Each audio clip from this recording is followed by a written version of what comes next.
করার কারণে, মদ খাওয়ার কারণে, এই সমস্ত কারণে বহু লোক যাবে ঠিকই, কিন্তু সবচেয়ে বেশি নাম্বার, বেশি সংখ্যক মানুষ জাহান্নামে যাবে এগুলা এই বড় গুনাহ একটাও করতো না, শুধু তাদের জিহ্বার কারণে, শুধু তাদের জিহ্বার কারণে, কথার কারণে।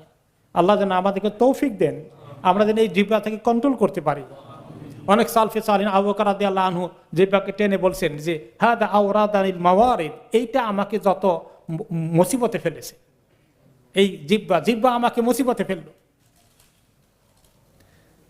আর কেউ কেউ বলেছেন যে দুনিয়াতে সব জিনিসকে সবচেয়ে বেশি বন্দী করে শৃঙ্খলা দিয়ে বেঁধে রাখা লাগে যে জিনিসটা, সেই জিনিসটার নাম হলো জিহ্বা। যত বন্ধ করে দেওয়া যায়, তত মুখ যত কম চালানো যায়, ততই ফায়দা, ততই নিরাপদ, ততই নিরাপদ।